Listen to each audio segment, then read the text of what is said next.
Hey folks, Wish SE up here in New Hampshire. Wanted to do a really quick review today that was requested by a subscriber of ours. The subscriber wanted to know about pros and cons of the underfolder like this AKMS from Century Arms.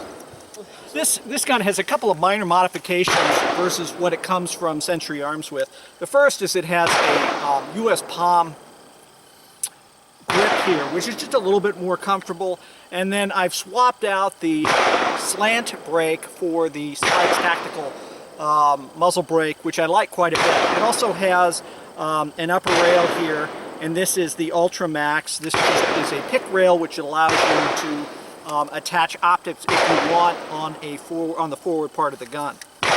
So let's talk through some of the pros and cons.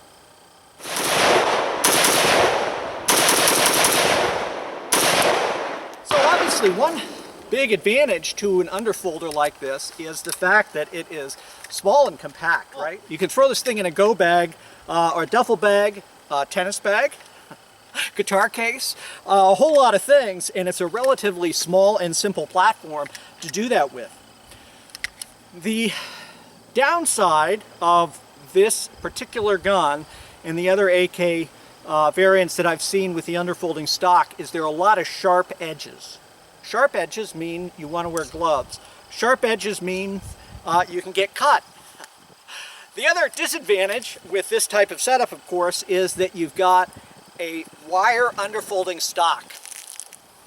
Downside of an underfolding stock is it's an underfolder, meaning you don't have a good cheek weld, which you typically get with a regular stocked gun.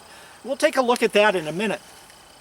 But from my perspective, it's just harder to get a good cheek weld. Now, once it's up, I've got that cheek weld, I can find it, I can fire, I can do whatever I'm going to do.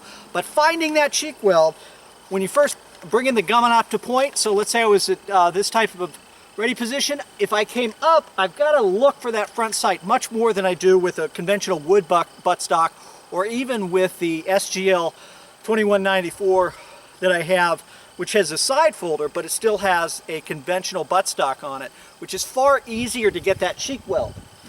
Now, maybe not a big deal for everybody, but I'll tell you, for me, these sharp ends on the stamped metal here, and various other parts of the gun itself are pretty sharp.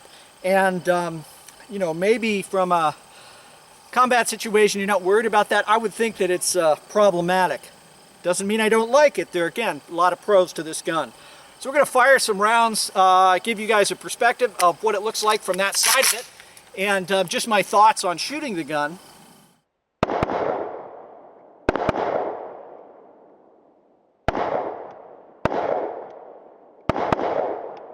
You can see the way I've set up my sling here. I've set up the sling so it actually provides a little bit of padding with the buttstock. It's also, when I wrap my arm around it, it's also pulling the gun into me, so it's a really stable platform. And one that allows you to shoot quickly.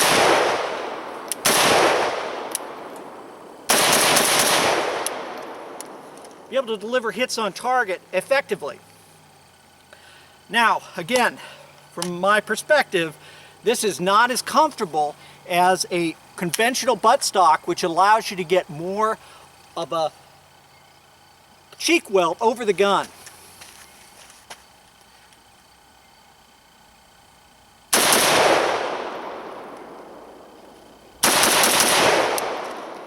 But you can see that in spite of that, I still can get hits on target, and it's not difficult to do. Let's take a look at a slightly different perspective now with the other AK that we have, which is an SAR-1. Again, a Romanian gun that we've looked at before, but it is easier for me with that gun to get a cheek weld. Let's take a look. So with our SAR-1 here, just give you a slightly different view of the gun with its full stock. Well, much better than in my mind, much better and much easier to shoot than the underfolder with that wire stamped metal against your cheek. So here I'm able to really get over the gun, press my shot, And as I do that, I'm able to keep the gun down. It's also much faster to mount. So if I'm at this position right, I come out, I simply find the cheek weld, just like you would with any other gun. That cheek weld allows you to get over the gun, see the front sight, and get the hits on target.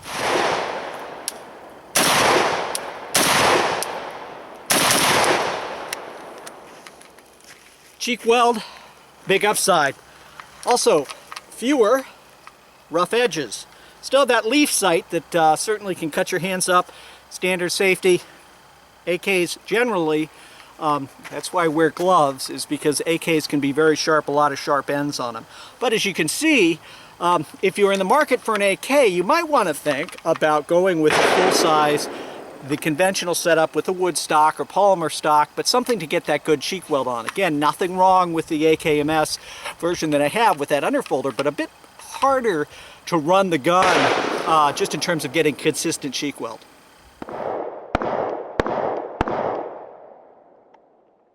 Cheek weld, no cheek weld.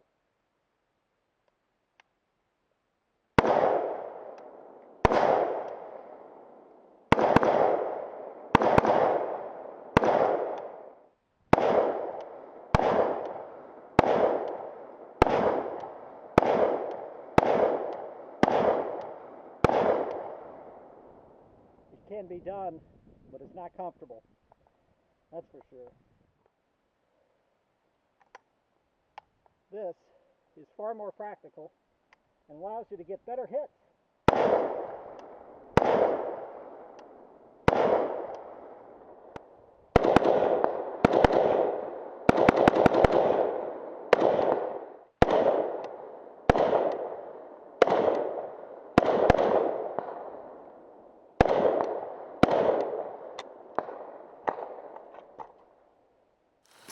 Well, folks, there you have it. Those are the pros and cons of the AKMS.